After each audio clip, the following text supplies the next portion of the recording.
আজকে একটা common recipe, এটা সবাই কম বেশি বানায়। কেক আর কি বানাবো, তাও হচ্ছে আমার ননদের বার্থডে ছিল, ওর জন্য আর কি আমি কেকটা বানাইছি। মোটামুটি আমি কেক মাঝে মধ্যে বানাই, আমার জামাই খেয়ে অনেক প্রশংসা করে আর কি, যে না কেকগুলো ভালো হয়, মাঝে মধ্যে এরকম বানাই দিবা, তো এই জন্য বানানো হয়। তো বাহির থেকে কেক আনি নেই তাড়াহুড়া করে আর কি, আমি জানতাম না, হঠাৎ করে আমার জামাইকে কি ওর বার্থডে, তো আমি গেলাম যেহেতু আমি বাসায় আছি, ফ্রি আছি, একটা কেক বানাই ফেলে।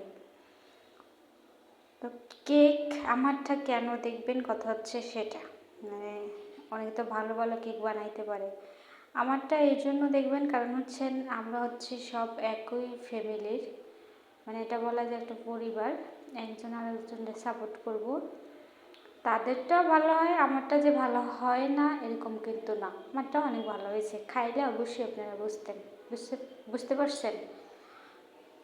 যাই হোক, লং ভিডিও কিন্তু সবাই দেখে না, একটু 1 মিনিট দেখে তারপর আর দেখে না, একটু দয়া করে না টাইম না ধৈর্য সহকারে দেখেন। আমি কিন্তু যার যার ভিডিও দেখি পুরোটাই দেখি, কখনোই হচ্ছে একটু দেখে টানি না, কম দেখি, আমি অনেক কম দেখি, আমার কিন্তু ফলোয়ার দৈনিক 15 থেকে 20টা ফলোয়ার পাই, আর কিন্তু বেশি পাই না। তারপরও কিন্তু আমি ইউটিউবের গাইডলাইন মাইনা কাজ করার চেষ্টা করি সবসময়। আপনাদের কাছেও আমার অনুরোধ, একটু হচ্ছে ভিডিওটা দেখা তারপর যদি কমেন্ট করেন খুশি হব। দেখেন ফাইনালি আমার কেকটা হচ্ছে বানানো হয়ে গেছে, আমি এরকমই বানাই, এইভাবেই আমরা খাইছি, কখনো আমি ডেকোরেশন করি নাই, তো আজকে যেহেতু আমার ননদের বার্থডে তাই ভাবলাম একটু ডেকোরেশন করি।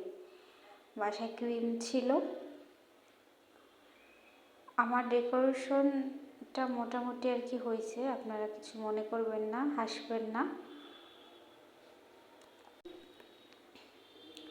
চিনি পানি গুলা কেকটা একটু ভিজাই দিতেছি, আমি কিন্তু কেকটা ফ্রিজে আধা ঘন্টার জন্য রেখে দিয়েছিলাম, তারপর হচ্ছে এই চিনি পানি দিয়া এখন ক্রিমটা দিয়ে দিলাম।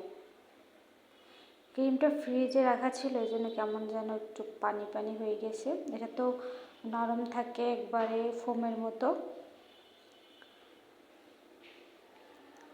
তো আপনাদের সবার কাছে জিজ্ঞেস করতেছি, আপনারা সবাই ভালো আছেন, রাতে খাবার দাবার খাইছেন? আমি আজকে অনেক এনজয় করছি, আমরা হচ্ছে কেক কাটছি, ভালো মন্দ খাবার দাবার খাইছি আর কি।